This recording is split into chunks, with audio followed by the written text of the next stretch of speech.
So myself and Dr. Jitender Gill have been working on urbanization of Delhi and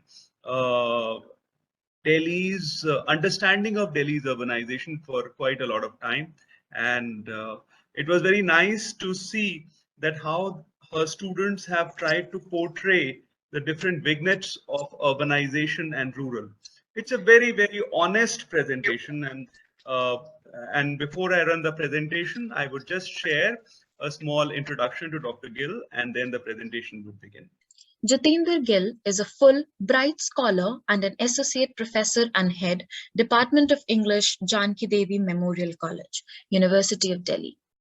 Her areas of research interest are Victorian literature and culture, popular culture, classical Greek literature, etc. She's just finished translating Dilli Ki Khoj, a book written by the college founder Shri Brij Kishan on the history of Delhi that was published in 1964 and is now working on various projects in Delhi. 2 of her projects were published as books last year. I'm Jitender Gill, Faculty, Department of English, Janki Devi Memorial College, University of Delhi. I and my colleagues Tarun, Sharma and Anuj Kumar, along with Muskan, Tehleel, Anjali and Sakshi, who are students of our college, did a study of a few urban villages of Delhi and for comparison also included some villages from other parts of India. The title of this project is Vignettes of Urban and Urbanizing Villages. Human settlements address the needs of a community based on geographical, cultural and social imperatives. As the earliest instances of human settlements, villages have characteristics that define these affiliations. They are also dynamic spaces that bear the marks of changing times and socio-cultural demands of the community that lives there, as well as the topography of the region.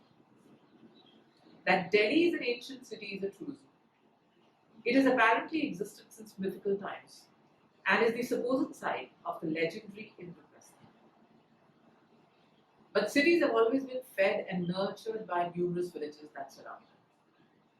The open landscape with fields, wooded areas, and pasture lands are features of villages, whereas cities tend to be more densely populated with residents practicing non-agricultural professions. Fewer open spaces, more buildings packed together, catering to tertiary human activities. As the center of the political, cultural, and economic activities of empires and focal point of trade, the city of Delhi needed to be provided with basic requirements of its inhabitants by thousands of villages that have surrounded it since times immemorial. As the city expanded according to the designs of the rulers who controlled it at various points in history, it did so at the expense of the neighboring villages. For instance, about 100 years ago, when the British moved the capital city of the British Empire in the subcontinent from Calcutta to New Delhi, the villages of Raisina and Jaisinghpura were razed to ground, and some iconic buildings of New Delhi, including the Rashtrapati Bhavan, were built here. However, not all the villages of Delhi region have met the same fate. Many villages continue to exist, some in name only, whereas others have altered to accommodate the demands of changing time. In the 21st century, the ever-expanding tentacles of this megacity have subsumed most of the nearby villages, and we can see the evidence of this change reflected in the architecture and social fabrics and lives of the people living in each of these urban villages of Delhi. Although the process of urbanization has left few villages in the country untouched, each of them responds to the changing world in its own way. The urban villages of Delhi seem to be fighting a losing battle against the onslaught of gentrification and urbanization. The traditional community profile of the villages is changing, perhaps irrevocably, as increasingly large number of youth migrate to the capital due to the educational, professional, economic, political, and cultural advantages it offers. As a megalopolis that is home to an estimated 32 million people in 2020, according to World Population Review. The pressure on the city's limited resources to cater to the needs of this enormous population can be imagined. Under these circumstances, how could the urban villages of the city remain unaffected by the pressures of burgeoning population and becoming home to various communities from different parts of India and outside. The local village populations, having lost their traditional occupations of farming and cattle rearing due to the urban sprawl, switched to earning incomes from renting their homes and running small factories and shops. This has naturally resulted in a qualitative change in the way life is lived in urban villages. The sprawling mud and thatched homes have now become multi-storied dorms of small rooms to maximize the rental income being derived from renting these rooms. Most ground floors are now being let out as commercial spaces. There are coaching institutes, upscale restaurants, boutiques, art galleries, and salons that now stand next to the old shop. There seems to be an uneasy sense of reconciliation with these changes, although most urban villages still cling to their core traditions. Yet, it is also equally obvious that this is a compromise that has been made due to economic compulsions. We have all read about bitter conflicts arising between the locals and their tenants who are from India's northeastern states, or between the native inhabitants and their African tenants. The traditional village community seems to have turned inward in a cultural sense, as it tries to protect its time-honored values and culture to deal with this threat of increasingly large number of outsiders, occupying the spaces that once used to be exclusively under the control of the villagers.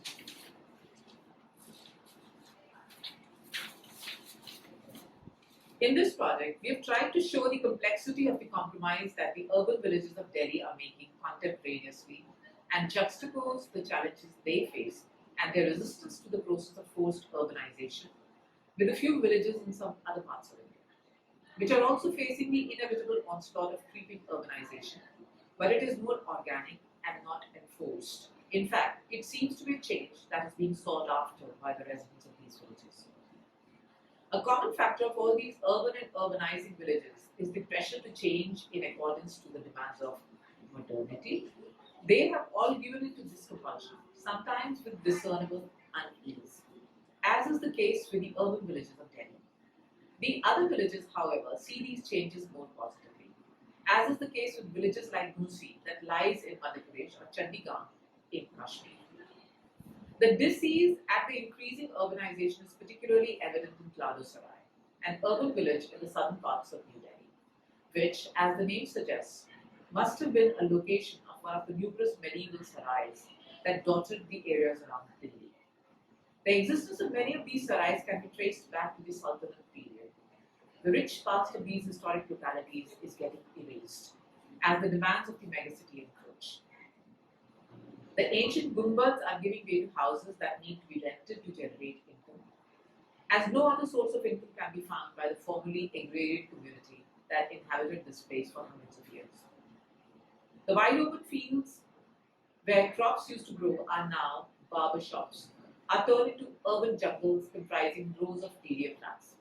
The old-fashioned perchun and barber shops can now be seen alongside upscale boutiques as they fight an existential battle with modernity. The native caste groups are resisting this creeping invasion fiercely as they desire to retain their insularity and traditions. Albeit, a reluctant acceptance of outsiders also exists simultaneously. There is a sense of uneasy acceptance of the dramatic changes that are taking place inexorably in these communities over the last 50 years, which seems somewhat at odds with the urbanizing villages, whose residents take immense pride in the modernization that is taking place, as evidenced by the clips on Gusi village of Madhya Pradesh. In these urbanizing villages of other parts of India, the negative aspects of urbanization are brushed aside, while its positive attributes are lauded.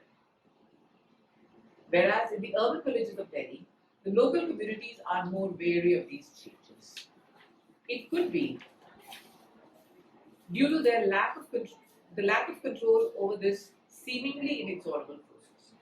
The other villages, on the other hand, see it as something they have sought and achieved. This uneasy truce with increasing urbanization that the urban villages of Delhi seem to have agreed to is evident in the way the village communities exclude the encroaching others. There is a latent suspicion of outsiders that exists along with the need to come to terms with them. as evident in the encounters that Tarun Sharma and Anuj Kumar had while trying to take pictures of Ladusrai. There seems to be a simultaneous opening out to incomers as well as a deepening of the ghetto mindset in the natives of these villages. As they helplessly witness the relentless intrusion of external influences in their lives, there is a sense of introversion and an urgently felt need to protect the intangible manifestations of their cultures. Evident in the clannish groupings of the panchayat and the collective shared nature of their celebrations. Be it festivals, weddings, mundans, or mourning rituals. In the Ladusrai part of presentation, it is significant that the villagers are unwilling to donate land for a church, but they have little problem renting out a space for it. This seemingly contradictory act exhibits the villagers' desire to exercise some control over their space. Renting out can be perceived as temporary, while donating or selling the land would be a final, ineradicable act. However, the natives of these urban villages, though fiercely protective of their clan identities and traditions, seem to be rather impervious to the destruction of their historical buildings, many of which have ceased to exist in living memory, and there seems to be no regret expressed at the loss of that invaluable heritage. The statement applies equally to the urbanizing villages in the rest of India. In these villages as well, the idea of urbanization with its associated connotations of modernity and ease of living are being sought at the expense of history, especially tangible history that exists in the shape of old buildings. This commonality between all the villages was noteworthy. However, in both kinds of villages, the intangible heritage is still being nurtured while the historical buildings are razed to ground with impunity by the same people. It could be because the rituals and beliefs are inextricably tied to the identities of the communities that inhabit these villages, whereas the destruction of historical structures is a pragmatic move geared towards providing economic freedom to the current residents. But it can't be gainsaid that the traditions of the village and its core beliefs are bound to get diluted with each succeeding generation, as the distance between the rural parts of the villages and its cosmopolitan presence increases with the passage of time. This may be involuntary, but it is inevitable. We do not see the same resistance to increasing urbanization in the other villages, which are also urbanizing. The reason may be that the process of urbanization in other villages is more organic, a natural process of change that takes place in each dynamic social group. In these villages, the inhabitants take pride in having made these strides towards modernity, possibly because these changes are voluntary to some extent and do not pose a threat to the identities of the inhabitants of the urbanizing villages. This attitude is quite different from the inhabitants of Delhi's urban villages. The obvious and possibly simplistic reason could be that the process was forced on Delhi's urban villages, as the capital city's requirements overwhelm the contiguous villages, whereas it seemed to have been introduced more gradually and organically in urbanizing villages. These are some broad assessments derived from a study we have done of 5 villages, a mixed bag of some urban villages of Delhi and few other villages located in different parts of India that were chosen because we had access to them. The primary focus of this project is Ladusrai, a detailed discussion of which follows.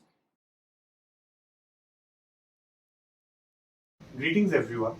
My name is Tarun Sharma and I am an assistant professor in the Department of English at Janki Devi Memorial College. Ladusrai is important to me not only from the point of view of this study, but also because 4 generations of my family have lived here, including myself. This presentation illustrates the transitional nuances of modernization and how Ladusrai has become an urban village in past 2 to 3 decades. Without further ado, I present to you Ladusrai. Ladusrai, a village located on the Mehroli-Badarpur road in the south district of the capital, is within touching distance from Qutub Minar and 2 kilometers from Mehroli. The village has an interesting history. It was established almost 850 years ago by Lard Singh, a soldier in the army of Kannauj, then ruled by King Jaichand. Surrounded by sarais like Nep Sarai, Ber Sarai, Katwaria Sarai, etc., Ladusrai encapsulates a journey which is unique and scintillating. I was born here in 1993 and have been living here since then. 28 years later, I can say that the village has witnessed changes and has evolved with time. My initial memories of Bhupe uncle, a Kumar by caste, rushing his donkeys loaded with cement and badapur through the narrow aisles of the village make me think that how a large section of village was entirely dependent on livestock for their livelihood. Mukham uncle belonged to Jat community, who like many others took their buffaloes to graze every morning, which I witnessed as a 6-year-old schoolboy. However, the sheds, barns have been replaced by restaurants, art galleries, etc., which not only have eased out the need for manual labor for the locals, but also resulted in handsome income. Almost 70% of the local population is dependent on the income from rent for daily expenses. It is the same case with other local communities as well, like Brahmins, Chamars, Khati, Nai, etc. The larger the property, lesser they work and primarily rely on rent, which has become a part of the village's economic culture. The original inhabitants of the same communities live in particular areas of the village. As a result, the alleys have been named after them. For instance, Chamaro Wali Gali, Banda, which is a section of Jat community, Wali Gali, Kumharo Ki Gali, etc. Although the social composition of the village is diverse, its social harmony is rarely disturbed. One major reason for this could be the freedom that each community experiences, even though outnumbered by Jats. Several communities like Chamar, Banda, Nai, etc. have their personal panchayat ghars to settle their internal disputes, which are overseen by the head panchayat ghar if required. The village is home to more than 7 Hindu temples and has no Gurudwara or church. There is one mosque, however, on the outskirts of the village.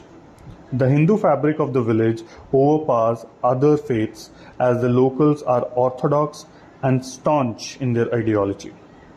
There are some Muslim local residents as well who experience the same freedom of expression. However, at some level, they do feel sidelined. As mentioned earlier, there is one mosque which is on the outskirts of the village. However, it seems strange to see Muslims stepping outside the village to offer prayers. Although the local Muslims are the part of society as any other community, I've seen them struggling to buy properties in the village. On the other hand, Hindu families find no problem in expanding their property to any extent. Some years ago, the Christian population of the village asked for a land to construct church, which was denied. However, a place for Sunday ceremonies was given on rent. Shiv Mandir, the largest temple in the village, is home to several gods like Shiv, Vishnu, Hanuman, Ram, Krishna, etc. However, interestingly, the sculpture of Sai Baba was installed outside the main complex. One wonders if it is due to the ambiguous religious status of Sai Baba. In spite of facing the onslaughts of urbanization, the village has successfully kept its tradition alive and offers a peaceful amalgamation of the old and new. On festivals like Diwali, every house offers 5 diyas to 5 significant places in the village, namely the well, Kuan, 2 temples, the people tree, and the Chopal. Kuans are sites of strong significance because they were sources of potable water. Therefore, the villagers offer their respect to this source of life by lighting diyas on every festival. During the wedding rituals, women from all communities gathered here and sing folk songs. No discrimination among caste happens on that day. Irrespective of who's getting married, women from all communities step forward to celebrate this occasion together. The remains of Sultanate or Mughal architecture can be witnessed in the village as it was home to two gumbads, whose origins are unknown to the locals. Out of these two, one was demolished by some locals to build their residential complexes. This gumbad is on the edge of the Mehroli Badapur road and is popularly known as Gummatwala Park, as the structure is surrounded by a playground for children. It is unfortunate that such beautiful remains from our history remain unnoticed and ignored. These are some of the oldest shops in the village. One offers barber services and the other is a cloth shop of the village. Mr. Jalalu, one of the shop owners, describes how it was one of the earliest established shops in Ladosrai, which still holds the same lazy elegance of the past. However, with time the youth has abandoned and moved on to fancy salons. Same is the case with Mr. Pramod, a second generation owner of Lakshmi Cloth House, one of the oldest cloth houses in Ladosrai, established in early 1980s. Once brimming with stock to the full, the shop is half empty, which is a result of the pandemic and people's preference for fancy brands over such local cloth houses. He says that some episodes of popular series like Wagle Ki Duniya were shot in one of the oldest houses, previously known as Haveli of Ladosrai. The remaining shops are a reminder that Ladosrai offers an amalgamation of tradition and modernity at the same time. Almost fancy galleries and restaurants, one may witness the locals drinking hookah on the roadside. The personality of the village may have modernized, however, the character is traditional with a strong hold of orthodox values.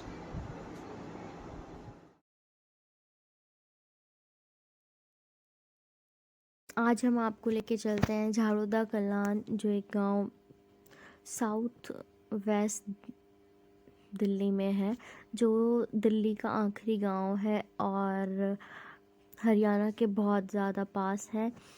हम इस गांव की एक महिला से मिलेंगे जिनका नाम है राजकली देवी। उन्होंने हमको इस गांव के बारे में कुछ बताया है। वो यहाँ पे बहुत सालों से रह रही हैं। उनको यहाँ रहते हुए 70 साल हो गए हैं। उनका बाल विवाह हुआ था और ये गांव, यहाँ पे एक मंदिर है और ये जो एक संत रहे हैं उनका, जिनका नाम है बाबा हरिदास, उनके नाम से बहुत ज़्यादा प्रसिद्धि में है। चलो अब हम जानते हैं इनसे कि ये क्या बताना चाहती हैं। आंटी जी नमस्ते। नमस्ते बेटा, नमस्ते। क्या आप मुझे इस गांव झाड़ोदा कलां के बारे में बताएंगे कि इसका इतिहास क्या है और इसके बारे में कुछ? ये झाड़ोदा गांव बेटा नजफगढ़ के निकट है, 2-3 किलोमीटर के अंदर ही। और ये झाड़ो गांव की नाम की लड़की थी एक, तो उसने बसाया था। वो शादी तो उस झाड़ो नाम की लड़की की कहीं और हुई थी, लेकिन बेटा वो यहाँ के रहने लगी थी अपने बच्चों के साथ। उसके 4 बच्चे थे, उन्हीं के नाम पे इसका गांव के मतलब 4 पाने बनाए गए हैं, मेलवान, फेरवान, चूड़ान और बैनियान। तो इन चारों पानों में मतलब सभी जात रहते हैं, हिंदू, मुस्लिम, सिख। और सिख नहीं है, मतलब जो SC ST भी हैं, चाहे कोई भी है, सभी 36 तरह। मतलब पहले से शुरू से ही, जब मेरी शादी हो गया, इससे पहले ही मेरी सास बोलती थी कि 36 जात हैं यहाँ पे, सभी तरह की जातें यहाँ पे प्रेम भाव से रहती हैं।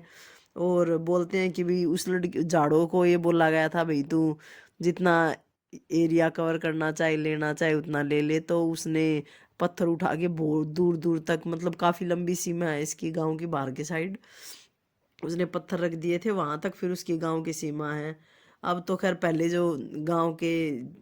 तो गांव पूरा गांव के अंदर ही सारा बसा हुआ था। अब बाहर की तरफ जैसे कॉलोनियाँ बनने लगी हैं, क्योंकि वहाँ जैसे खेत वेत थे तो कुछ बंदों ने जो यहाँ से छोड़ के जा चुके हैं, कुछ रह रहे हैं, उन्होंने कुछ अपने खेत बेच दिए, तो बाहर कॉलोनियाँ, नई नई कॉलोनियाँ बस गई हैं, उसमें बाहर की दुनिया आके रहने लगी हैं।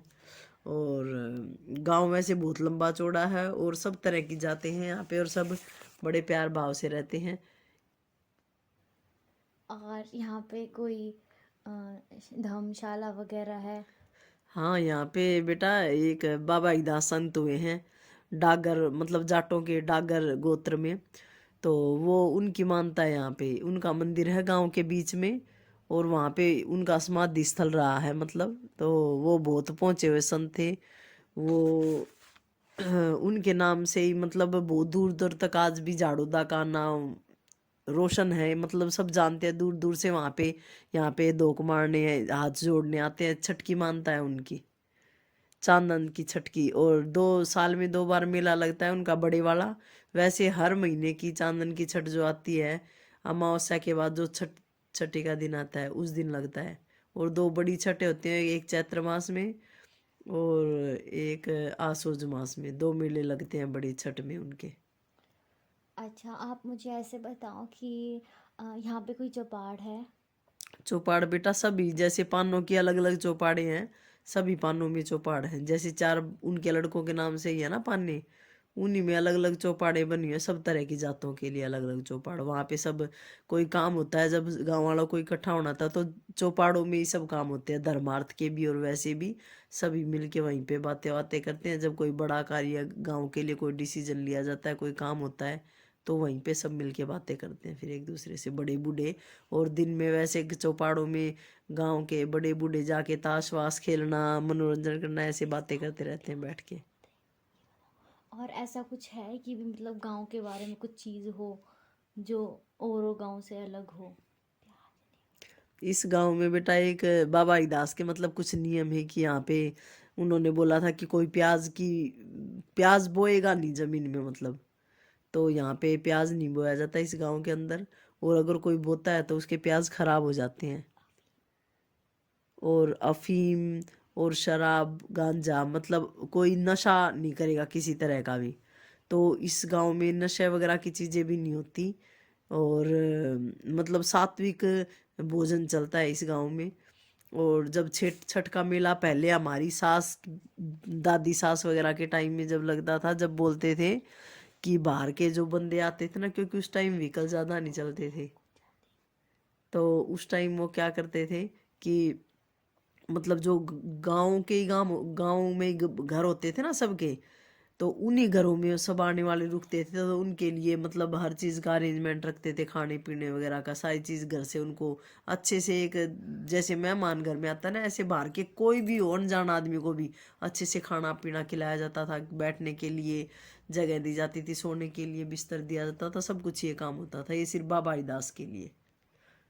और एक एक स्पेशल बात होती है इस गांव में कि बाबा दास की छठ वाले दिन पूरे गांव में, चाहे गांव का दूध हम किसी से बंधवा लेते हैं, चाहे हम किसी को देते हैं, चाहे कोई बाहर का रहने वाला हमसे दूध लेता है, तो हम उस दिन का मोल पैसे नहीं लेते, मतलब उस दिन का दूध फ्री में देते हैं।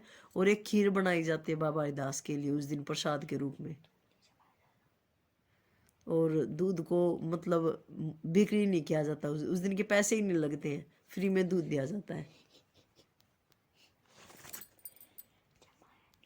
और एक है ना, दूध को उस दिन जैसे छठ वाली रात को जैसे हम दूध को जमा देते हैं ना, जैसे लस्सी बनाने के लिए, उस दिन हम छठ की रात को दूध नहीं जमाते। मतलब जितना दूध होता है उसी दिन शाम तक मतलब यूज कर लो, लेकिन उस दिन जमाया नहीं जाता। उस दूध को पी लो या वैसे ही फ्री में किसी को दे दो पीने के लिए, वैसे दे दो। और खीर बना लो, खोआ निकाल लो, लेकिन वो नहीं करते उसको, मतलब जमाते भी नहीं। ये 2 चीज नहीं करते छठ के दिन यहाँ पे। हाँ जी, आप इतने साल से रह रहे हैं तो आप बताओ कि पहले यहाँ पे क्या थी जो आज टाइम में नहीं, मतलब क्या क्या चेंजेस हुए हैं अभी इस टाइम तक? पहले बेटा जैसे कच्चे मकान होते थे। और मेरी सास बोलती थी, दादी सास वगैरह, की पहले तो और भी जैसे बहुत कच्चे रास्ते होते थे, पानी की कमी होती थी। लेकिन अब गांव में बहुत मतलब चेंजेस हो गए हैं। जैसे भाई सबके बच्चे अच्छे से पढ़ने लगे हैं, एजुकेशन के लिए बहुत अच्छा हुआ है। और यहाँ के एक सतवीर नेताजी हैं, उन्होंने ही मतलब लड़कियों के लिए और लड़कों के लिए 12वीं तक का स्कूल उन्होंने ही मतलब कह सुन के यहाँ पे अरेंजमेंट करवाया था पढ़ाई के लिए। अच्छा कि बच्चे नहीं तो यहाँ नहीं पढ़ते थे, छोटी क्लास में यहाँ पढ़ते थे, बड़ी क्लासों के लिए 10वीं 12वीं के लिए नजफगढ़ जाना पड़ता था। फिर उसके बाद गांव की लड़कियां और लड़के, पहले तो इवनिंग मॉर्निंग में चलता था, लेकिन अब बिल्कुल अलग अलग दो बिल्डिंगे हैं, और अब बिल्कुल फर्स्ट क्लास जगह में, और चौड़ी लंबी चौड़ी जगह में फुल फुल खेलने का एरिया, और बच्चों के पढ़ने का एरिया खूब बढ़िया, अलग अलग स्कूल बने हुए हैं। तो मिडल भी, हायर एजुकेशन भी, और लड़के और लड़कियों का अलग अलग है दोनों चीज़ों का। और गांव बिल्कुल पूरा पक्की गलियां बन गई, और खाने के लिए और पीने के लिए बढ़िया पानी, मतलब अरेंजमेंट एमसीडी का। पहले टैंकर आते थे, अब मतलब नलकों का भी अच्छा प्रबंध हो गया। अब सप्ताह में 2 बार पानी आता है जैसे। और पहले पानी की कमी थी, लेकिन अब पानी की भी कमी नहीं हो, और अब हर चीज़ पक्की होगी। पहले कच्चे मकान थे, पक्के मकान हो गए। और भाई मतलब पहले तो नीचे नीचे कच्चे भी होते थे और नीचे नीचे के होते, अब तो जैसे डबल स्टोरी 3 स्टोरी ऐसे सब दुनिया, मतलब पहले से बहुत ज़्यादा विकास हुआ है गाँव में। आपको क्या लगता है कि इस गांव की संस्कृति में कुछ बदलाव आया है, या अभी भी उतनी ही संस्कृति अपनाई जाती है? बेटा, जो बाबा दास की चीज़ें हैं, संत महात्मा के नाम पे जो चीज़ें हैं, वो अभी भी ऐसे ही, मतलब हर चीज़ चल रही है। और वैसे भाई ये है कि पढ़ाई के जरिए सबको अपने बच्चों को आगे बढ़ाना है, पढ़ाना है। ये थोड़ा और ज़्यादा चेंज हुआ है। मतलब जैसे भाई पहले औरतें कम पढ़ी लिखी होती थी, बंदे कम पढ़े लिखे गाँव में थे, लेकिन जैसे अब धीरे धीरे बच्चे, कुछ गांव के 1-2 बच्चे हैं जो हायर एजुकेशन करके आईएएस वगैरह भी बने हैं, तो इसके कारण सब अपने बच्चों को अब आगे बढ़ाने की और पढ़ाने की कोशिश कर रहे हैं। और ज़्यादातर गांव के बहुत सारे बच्चों ने अलग अलग डिपार्टमेंट में, मतलब हायर पोस्ट है कई बच्चों की यहाँ पे इस गांव में। अच्छा जी, आप और कुछ बताना चाहेंगे अपने गांव के बारे में? और एक खास बात और है बेटा, यहाँ पे जो हमारे संत बाबा दास जी का मंदिर है ना, उसकी सबसे बड़ी खास बात है, और मेरे को बहुत पसंद है ये। जब मेरी भी शादी होके आई थी तो मैं सोचती थी मैं इनका मंदिर देखूंगी, मैंने लिखा देखा जी संत हरिदास मंदिर, लेकिन जो गांव की बहुएं हैं ना, वो इस मंदिर के अंदर नहीं जा सकती बेटा। वो जो 4 सीढ़ियाँ नीचे बनी हुई हैं, हम उन्हीं को पानी से नहला के आते हैं, और वहीं से हम उनके, मतलब एक तरह से हम उनके चरणों में ही धोख लगाते हैं, बस वहीं के से चरण स्पर्श करते हैं एक तरह से बस। और नहीं तो मंदिर के अंदर है मूर्ति तो उनकी, तो हम और घूंघट निकाल के हम दूर से दर्शन करते हैं, लेकिन वहीं से ही हमारी मनोकामना पूरी हो जाती है, सच की बात है।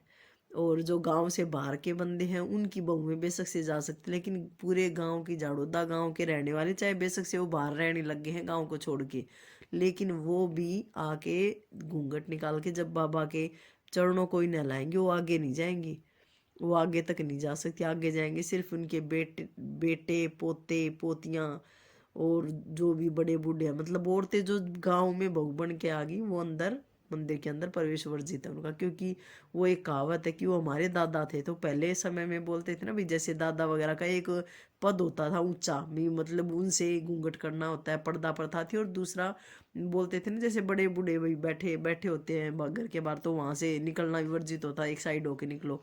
तो इसी तरह से कि बाबा दास हमारे बाबा हो गए, तो हमारा वहाँ अंदर जाना वर्जित है, तो हम बाहर से याद जोड़ते हैं। और बहुत सारे मतलब चमत्कार सब दुनिया से मैंने सुने भी हैं, और खुद मेरे साथ भी हुए हैं बहुत सारे, मतलब ऐसे बाबा दास के कारण हुए हैं जो सबका बहुत सबके काम बनते हैं। अगर सच्चा विश्वास करता है बंदा, तो उनके काम जरूर बनेंगे। और ये बाबीदास के नाम से ही ज़्यादा प्रसिद्ध है कि गांव, गांव मतलब इससे? गांव बेटा, बात यह है कि जैसे अब जैसे जैसे मानता की सबकी बातें पता चल रही हो, या जिनकी मानता है यहाँ की, जैसे देवी देवता की हर जगह की, किसी की बेरी माता की मानता होती है, ऐसे बाबा हरिदास की यहाँ की मानता है। तो ऐसी मानता के रूप में जो दुनिया आती है, सबके मनोरथ पूर्ण होते हैं। कोई किसी के साथ भी आ जाता है, जैसे भी चलो हम भी चलते हैं, उनके मनोरथ पूर्ण हुए हैं, तो इसके कारण ज़्यादा प्रसिद्धि बढ़ रही है दिन ब दिन उनकी। मतलब उनके नाम से खूब भंडारे लगते हैं, और गांव का बहुत विकास। और पहले गांव में मतलब लगभग हर छठ पे कम पैसे आते थे, कुछ 100 में, फिर उसके बाद हजारों में, अब लाखों और लाखों में रुपए आने लगे हैं, बहुत लाखों में, मतलब 80 लाख भी आ गए, 70 करोड़ के लगभग भी पैसे आ जाते हैं, मतलब चढ़ावे में। और खूब उसी पैसे से कमेटी वाले धर्मशाला वगैरह बनवा देते हैं, और बहुत बड़ा एरिया है। और भी ज़मीन खरीद ली बाबा दास के उसी पैसे से, गांव के चारों तरफ और भी उनके नाम से और खरीद ली ज़मीन। हाँ जी। और यहाँ पे कोई हॉस्पिटल वगैरह की सुविधा है? हॉस्पिटल तो बेटा यहाँ पे डिस्पेंसरी है, और एक बार गवर्नमेंट ने बोला था यहाँ पे कि भाई हम यहाँ पे कुछ बेड का यहाँ हॉस्पिटल खोल देंगे, लेकिन गांव वालों ने उस टाइम ये मतलब रिजेक्ट कर दिया प्रपोजल उनका। ये गलत किया उन्होंने उस समय में, नहीं तो हमारे गांव में खुद होता मतलब एक ये। अच्छा जी, ठीक है। हाँ, ये फिर यही हॉस्पिटल फिर जाफरपुर में बना है। हाँ बल्कि जी। गांव वालों को बोला था कि भाई हम हर कुछ बंदों को यहाँ पे जॉब दे देंगे, लेकिन उस टाइम मतलब कुछ परमिशन ऐसी हुई नहीं, सबका इकट्ठा एक मत हुआ नहीं इस मत पे, तो इसके कारण यहाँ नहीं बन पाया। फिर वो जाफरपुर में पास वाले गांव में बना दिया 100 बेडों का उस टाइम में। हाँ जी, और इसके आसपास के गांव से संबंध कैसे हैं? यहाँ ये बेटा एक जिचाऊ कला है, मित्राऊ है, और टिकरी है। जैसे टिकरी बॉर्डर का जो टिकरी गांव आता है, ये चारों तरफ आस पास ही पड़ते हैं। और ये दिल्ली का बॉर्डर का गांव आखिरी लगता है। मतलब अब जब आप बहादुरगढ़ से नजर दिल्ली के अंदर एंट्री करोगे तो बहादुरगढ़ की साइड से आओगे तो आपका ये गांव पड़ेगा झाड़ोदा, पहला गांव दिल्ली का। और अगर आप रोहतक रोड की साइड से एंट्री करोगे तो टिकरी कला पड़ेगा। और झाड़ोदे के खेतों में से निकल के जाओगे तो रास्ता बना हुआ है, एक पक्का बना हुआ है गवर्नमेंट ने, अब तो पक्का बना दिया, पहले कच्चा था। तो वो टिकरी गांव से निकल के 2-3 किलोमीटर के अंदर ही वो वहाँ पे मेन रोहतक रोड पे मिलता है मतलब। और लेकिन गांव का मतलब जो वो है, ये गांव का जो सड़कें हैं बिल्कुल सारी पक्की हैं। और दूसरी बात ये है कि जो गांव का ये मेन दिल्ली का पहला गांव पड़ता है, उसके बाद नजफगढ़ आता है। अगर हम एग्रीकल्चर से रिलेटेड बातें करें तो पहले क्या था, इक्विपमेंट्स कम थे। अब इक्विपमेंट्स अच्छे यूज़ होने लगे हैं, कैनाल्स वगैरह बनने लगी हैं, ट्यूबवेल्स वगैरह मशीनों का यूज़ करके। तो उस तरीके से मतलब वो क्या, एक कनेक्शन उनका अच्छा बन रहा है, शहरीकरण उनका हो पा रहा है। उसके अलावा हम बात करें कि पहले लोग मिट्टी के कच्चे मकानों में रहते थे, क्योंकि उनके पास इनकम नहीं थी, तो मतलब वो अच्छे घरों का निर्माण नहीं कर पाते थे। तो अब क्या है कि अब उनके पास इनकम आ गई है, तो वो अच्छे घरों का, पक्के घरों का निर्माण करते हैं और अच्छे से अपना जीवन व्यतीत करते हैं। और पहले कच्चे मकान थे, उनका एक रीज़न ये भी था क्योंकि पहले क्या माइग्रेशन ज़्यादा होता था, लोगों को एक जगह छोड़कर दूसरी जगह जाना होता था, तो वो कच्चे मकान ही अधिकतर बनाते थे, ताकि जब उन्हें छोड़ के जाना पड़े तो उन्हें ज़्यादा दुख ना हो और बनाने में भी ज़्यादा मेहनत ना लगे। पर अब तो लोग मतलब जो है स्टेबल लाइफ जीना ज़्यादा पसंद करते हैं, तो उस कारण से अब सभी लोग स्टेबल लाइफ जी रहे हैं, तो मतलब वो उनकी लाइफस्टाइल भी उसी तरह की अब हो रही है। शहरों में हम बात करें कि बैंक्स की फैसिलिटी होती है, तो अब बहुत सारी ग्रामीण बैंक भी ऐसी अवेलेबल होती है, जिसके कारण उनको बैंकिंग फाइनेंस जैसी प्रॉब्लम्स से फेस नहीं करनी पड़ती है। तो ये है। और अब जब लोगों को हर सुविधा गांव में ही मिल रही है, जब उन्हें शहर जाना ही नहीं पड़ रहा है किसी काम के लिए, तो मतलब वो गांव भी शहर जैसे ही बनने लग गए हैं अब। हेल्थ केयर, बेसिक एजुकेशन और सारी बेसिक जो लाइफ के लिए ज़रूरत की चीज़ें होती है, वो सब गांव में ही अवेलेबल है। तो अब वो क्यों बाहर जाए। पहले क्या था कि सिर्फ बाहर शहरों में हॉस्पिटल्स हुआ करते थे, बाहर शहरों में अच्छी पढ़ाई होती थी तो वहाँ बेचते थे, लेकिन अब बेसिक लाइफस्टाइल लोगों को गांव में भी मिल रही है। और जब ऑनलाइन का ज़माना है तो सब कुछ फ़ोन पे आ जाता है, तो उस तरीके से और प्रॉब्लम होती नहीं है। तो ये एक चीज़ है। बेसिकली सबसे बड़ा कारण जो मुझे लगता है वो टेक्नोलॉजी का ही लगता है, क्योंकि लोगों को पहले पता नहीं था कि शहर में लोग किस तरह का जीवन जीते हैं, और अब हर किसी के पास मोबाइल फ़ोन है, इंटरनेट है, तो वो लोग इस चीज़ को सर्च करते हैं और वो कोशिश करते हैं कि चाहे हम गांव में हो, लेकिन हम गांव में भी शहर जैसा जीवन व्यतीत कर सकते हैं। और फिर दूसरी चीज़ ये भी हो सकती है कि लोगों में थोड़ी एक शर्म नाम की चीज़ आ गई है। उन्हें ऐसा लगता है कि गांव में रहना यानी एक शर्म की बात है, यानी कि आप एक बैकवर्ड सोसाइटी से बिली मतलब एक बैकवर्ड उसमें हो, आपका डेवलपमेंट नहीं हो पा रहा है। तो इसीलिए जो लोग हैं वो सब शहर की तरफ मूव कर जा रहे हैं, और जो लोग, कुछ लोग बच जा रहे हैं गांव में, वो भी फिर ये सोचते हैं कि हम भी यहाँ क्या ही करेंगे, और फिर वो मतलब उस तरीके से पूरा एनवायरनमेंट ही वैसा बन रहा है। मेरा छोटा भाई है जयवर्धन, और ये शहर में रहकर ही शिक्षा ग्रहण कर रहा है। अब हम इससे जानते हैं कि मैंने जो आप सभी को बताया उसमें कितनी सत्यता है। जयवर्धन, क्या हमारे गांव के बच्चे भी उसी प्रकार पढ़ लिख रहे हैं जैसे कि तुम शहर में रहकर कर रहे हो? हाँ, सारे बच्चे मेरी तरह पढ़ रहे हैं। मैं आप सभी को बता दूं कि जयवर्धन बहुत अच्छा तैराकी भी है और वो उन्हीं बांधों पर तैरना सीखा है जिसका जिक्र मैंने आपको अभी थोड़ी देर पहले किया था। अगर मैं मान्यताओं की बात करूं तो मेरे दादा दादी कहते हैं कि हमारे गांव का जो प्रसिद्ध शिव मंदिर है वो अपने आप जमीन से निकला था। अब ये बात मानने में बड़ी अजीब लग सकती है, लेकिन ऐसा कहा जाता है। मेरे गांव में हर त्योहार को बड़े ही उत्साह और बड़े ही उमंग से मनाया जाता है। हमारे गांव में महाशिवरात्रि बहुत ही अलग ढंग से मनाई जाती है। इसके अंदर झांकी सजती है और भगवान भोलेनाथ का जुलूस निकलता है। अगर अब मैं बात करूं बोली की, तो हमारा जो गांव है वो मध्य प्रदेश के मालवा प्रांत में स्थित है और मालवा के अधिकतर गांवों में मालवी बोली का प्रयोग किया जाता है। शायद आप में से कभी किसी ने ये बोली सुनी ना हो, लेकिन अगर मैं कहूँ कि मेरे दादा दादी कहते थे कि हमारे पूर्वज जो थे वो गुजरात के पूर्णतः निवासी थे। अगर मुझे आपको इस वाक्य को मालवी में कहकर दिखाना हो तो ये कुछ इस प्रकार होगा। हमारा दादा दादी कहता था कि हम गुजरात का रेवावाड़ा है। ये मालवी बोली है। अगर मैं बात करूँ कुछ बदलाव की जो मैंने अपनी आंखों से देखे हैं, तो हमारे गांव के समीप से ही कालीसिंध नदी गुजरती है और उस नदी के होने के कारण हमारे गांव के पिछले हिस्से से एक जल का जरिया निकलता है, जिस पर पहले कोई बांध बने हुए नहीं थे, लेकिन अभी पिछले 3-4 सालों में उस जल के जरिए पर 3-4 बड़े बड़े बांध बन चुके हैं, जिस पर अब हम जाते भी हैं। और इसके बाद में बात करूँ शिक्षा की, तो जब मैं छोटी थी तब हमारे गांव में ऐसे कोई स्कूल नहीं हुआ करते थे। इवन मुझे ही पढ़ने में बड़ी ही तकलीफ हुई थी क्योंकि सभी लोग सरकारी स्कूल में जाया करते थे, परंतु अब बच्चे अच्छी यूनिफॉर्म पहनकर और अच्छी शिक्षा ग्रहण कर रहे हैं गांव के ही स्कूल में। इसके बाद में अगर बात करूँ तो गांव के हर घर के सामने पक्की सड़क और अच्छी सड़कें हैं, जो कि हमें अब शहर में देखने को नहीं मिल सकती है क्योंकि शहर के रोड सारे अभी खराब होते हुए दिख रहे हैं, लेकिन गांव के सभी रोड व्यवस्थित बने हुए हैं। मैं बात करूं अगर फैसिलिटीज़ की, तो पहले जहां बिजलियां नहीं हुआ करती थी घरों में, वहां अब मैं मेरे ही घर की बात में कर रही हूँ, वहां TV, fridge, washing machines, AC, car, सभी इलेक्ट्रॉनिक आइटम्स और सभी लग्जरी आइटम्स यूज़ होते हैं, छोटी से छोटी चीज़ से लेकर बड़ी से बड़ी चीज़। धन्यवाद। The name of the village is Chandiwala. A Hindu was living here first of all. A Hindu. उसका नाम था चंद्रमान। एक चश्मे के पास रहता था, उस चश्मे का नाम भी फिर पड़ गया चंद्रनाग, यानी और इसके नाम पर बिगड़ता बिगड़ता ये नाम बन गया चंद्रमा से चंद्रीगांव।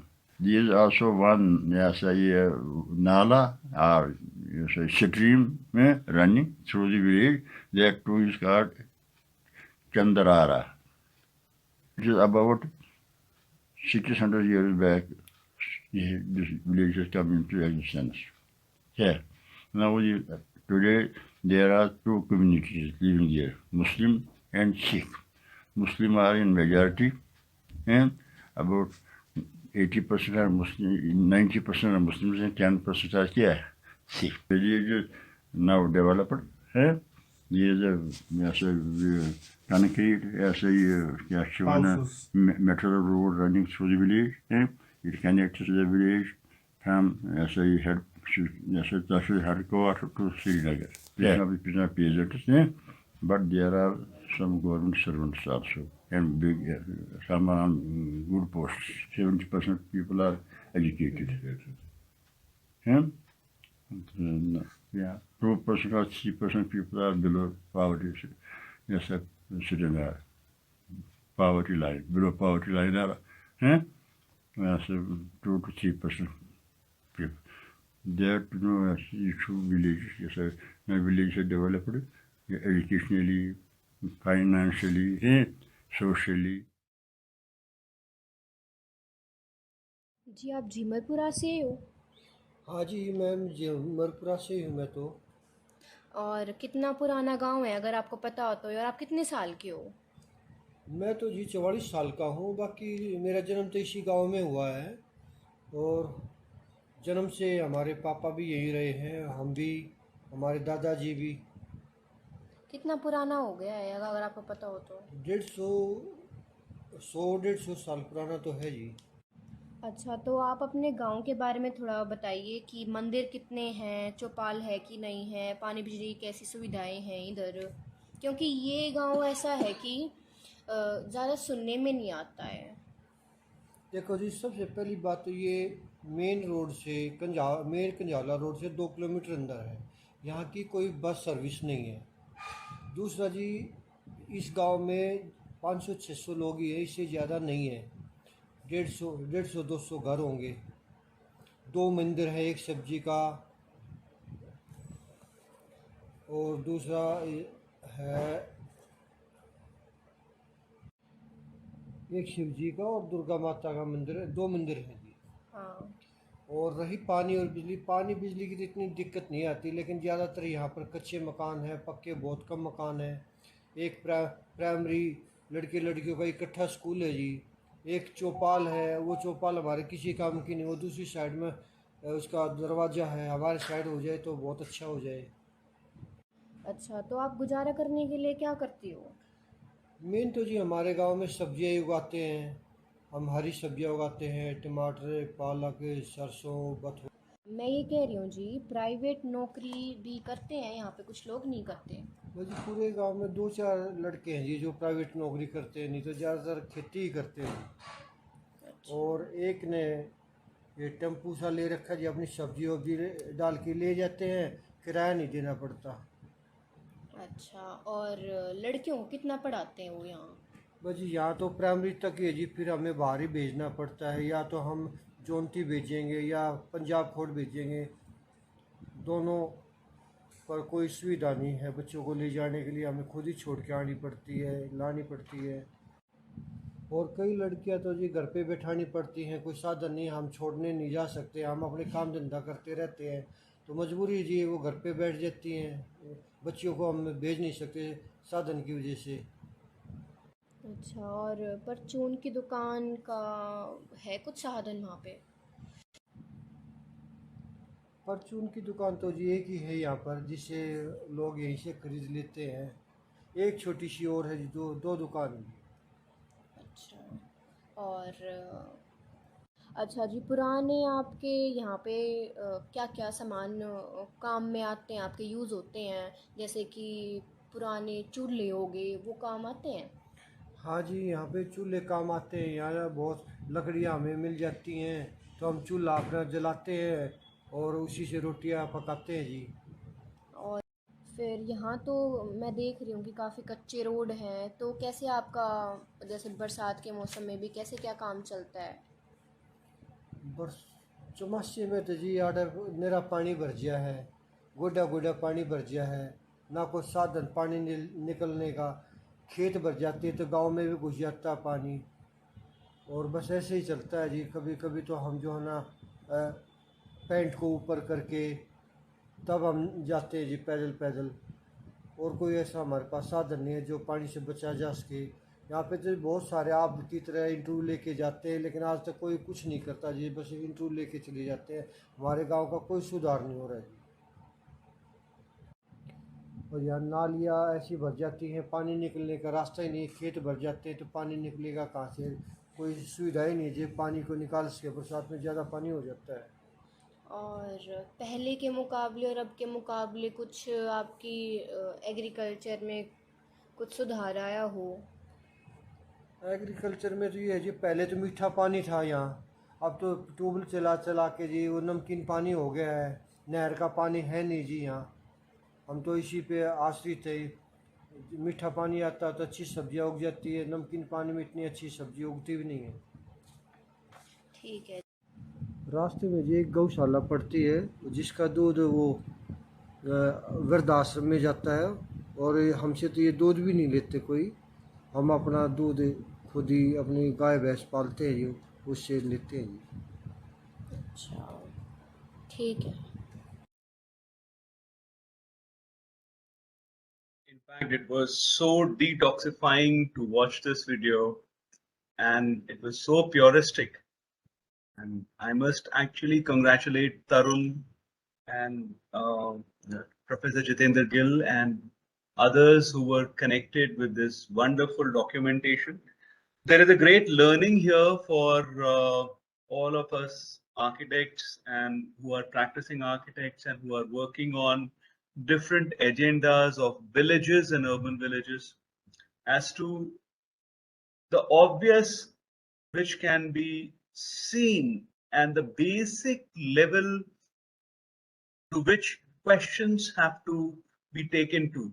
You know, a couple of presentations on the Chandigarh village or Chandraara village, whatever was it, and even the Jaroda Kalan village which was there was so simplistic questioning, and that is what we have been discussing, that there is a master plan in the mind of every resident. We just have to take that out of the person. So, I mean, congratulations, Janki Devi College and Professor Gill. Thank you very much. Would you like to say something, ma'am? It's just that we've been basically studying Delhi. And when we came across this opportunity that you provided us and contacted our students, because a lot of them tend to come from villages of all kinds, including Tehleel, whose family belongs to Chandigarh in Kashmir. They were so excited about it that we didn't really have to do much persuading. Right. And we let them decide what they wanted to discuss after giving a broad kind of mandate to them. And then, of course, we had our native informant in the form of Tarun. And this basically was, this whole project developed after we heard about the conference that you were organizing. And then we contacted our students. So it's a kind of very organic process. Many of them have been residents of these villages. So it is definitely an insider's perspective. Very true. And in fact, the way Tarun defines that, मुझे याद है वो कुम्हार uncle जो है जो गधे के ऊपर वो अपने बर्तन ले जाते थे लाडू सराय में and all. So they are actually great local histories, you know. And I personally feel that students must be encouraged to make a lot of these documentations on individual places, and we would always be there to put it up. And we would like to actually, you know, in case if students come from distant lands, so if they can talk about their lands, a simple interview on one particular location with an agenda or a description would be very invited from anyone and all of the students from under you, ma'am. So I'll definitely get in touch with you, Professor Khatri, and continue this, because we actually have been working on the anecdotal history of Delhi. Namita is here. Yeah, I saw her. Yes. So we basically started this inspired by the book written by our founder, because that too is an anecdotal history of Delhi. So we felt that historians have a very, you can say, they have a trained mind and they look at things from certain perspectives which require evidence. But what about these folk tales, the narratives that will die out when this generation dies?